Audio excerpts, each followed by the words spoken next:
In this video, we're going to be taking a look at long division of two numbers with decimal places.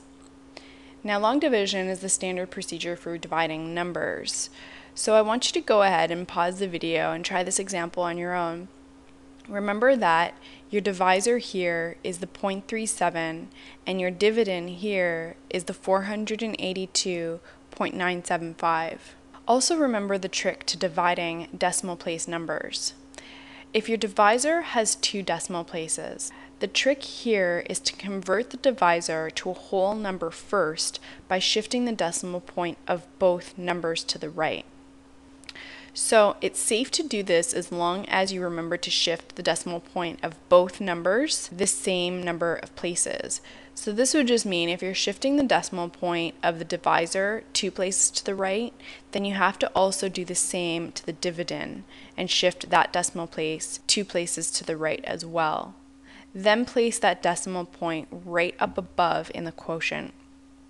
So go ahead and pause the video and try this example on your own.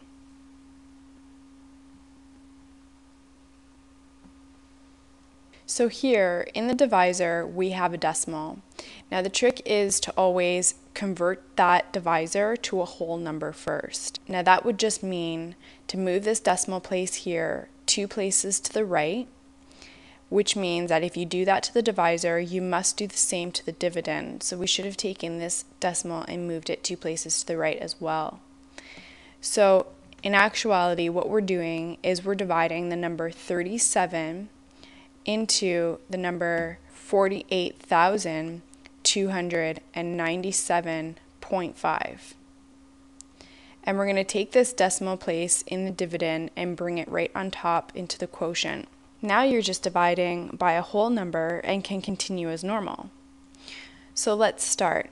How many times does 37 evenly go into the number 4? Well, that's 0. So we're going to put a 0 up above the 4. 0 times 37 gives us 0. And we subtract these two numbers to give us 4. But now we're ready to bring down the next number in the dividend. So the 8 is going to come down next to the 4. How many times can 37 evenly go into 48? Well, that's just once. So we're going to put a 1 above the 8 in the dividend. And 1 times 37, your divisor, gives us 37. We subtract these two numbers and we repeat this process until we run out of numbers in the dividend. 8 minus 7 gives us 1, 4 minus 3 gives us 1, and we're going to bring the next number down in the dividend, which is the 2. So how many times does 37 evenly go into the number 112? Well, that will evenly go in 3 times. 3 times 37 gives us 111. Now when we subtract these two numbers, we get the answer 1. So we're ready to bring down the next number in the dividend. So the 9 can come down next to the 1. Now how many times can 37 evenly go into 19? Well, 0 times. So we're going to put a 0 up above the 9 in the dividend. 0 times 37 gives us 0. We're going to subtract these two numbers, which gives us 19. And we're ready to bring down the next number in the dividend, which is the 7. So now, how many times can 37 evenly go into 197? Well, you'll notice that it can go in evenly 5 times. 5 times 37 gives us 185. So we're going to put the 185 down below the 197 and we're going to subtract these two numbers. When you subtract these two numbers, you get 12. We're now ready to bring down the last number in the dividend, which is the 5. 37 can evenly go into 125 3 times, and 3 times 37 gives us 111. When we subtract these two numbers, we end up with 14.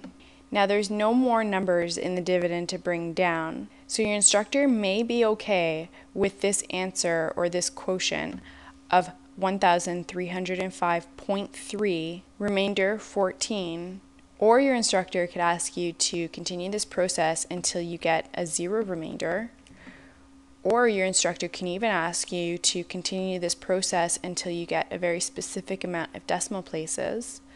So for example, if I were to ask you to get a quotient with 3 decimal places, well then I'd have to continue this procedure. So let's do that. Let's continue this procedure until we get 3 decimal places in our quotient.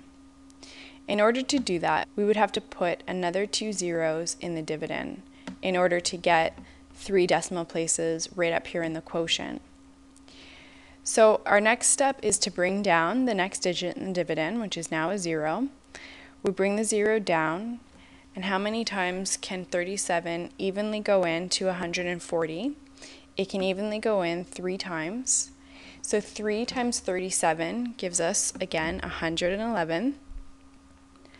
140 minus 111 gives us 29. And we're going to bring down the last 0 in the dividend. So how many times can 37 evenly go in to 290?